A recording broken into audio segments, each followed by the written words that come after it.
নমস্কাৰ friends, welcome to Assamese kitchen and crochet. আজি মই ৰান্ধিম চিকেন চুপ।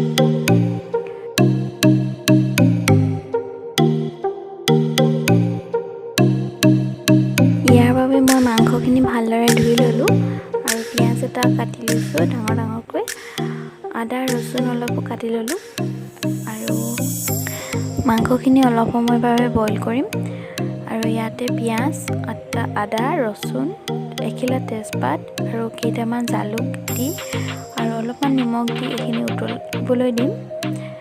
এইখিনি ভালদৰে বইল হ'ব আৰু মই ঢাকনখন লগাই দিছোঁ। এতিয়া কেৰাহীখন গৰম হ'বলৈ দিছোঁ। ইয়াত অলপমান ৰিফাইন অইল দিছোঁ। এতিয়া অলপমান মই আদা ৰচুন খুন্দি থেতেলিয়াই লৈছিলোঁ, সেইখিনি দিছোঁ। আপোনাৰ ওচৰত যি চব্জি থাকে সেয়াই বনাব পাৰে। মই গাজৰ আৰু কবি দিছোঁ।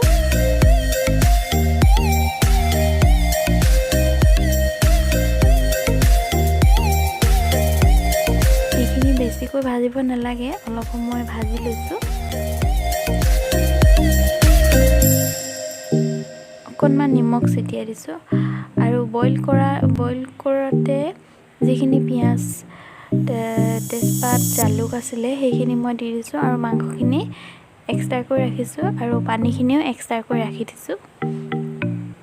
এতিয়া ইয়াত মই চয়া চচ দিছোঁ, টমেট' চচ দিছোঁ আৰু অলপ চিলি চচ দিছোঁ।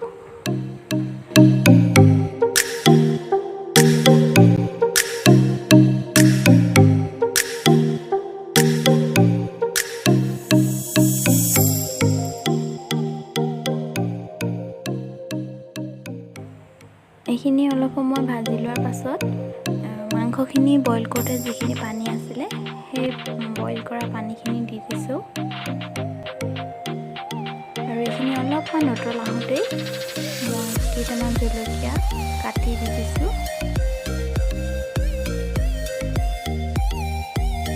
বইল কৰি থোৱা মাংসখিনি হাতেৰে অলপ সৰু সৰুকৈ ছিঙি দিলোঁ মই।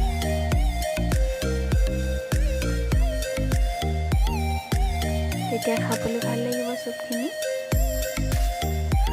আপোনালোকে বাৰু কোনে কোনে চিকেন চুপ খাই ভাল পায় মোক কমেণ্ট কৰি জনাবচোন।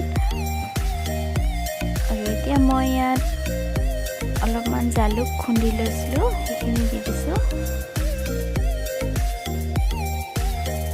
আৰু চুপখিনি অলপ ডাঠ হ'বৰ বাবে এচামুচ পিঠাগুড়িত অকণমান পানী মিহলি কৰি মই সেইখিনি ইয়াত দি দিছোঁ।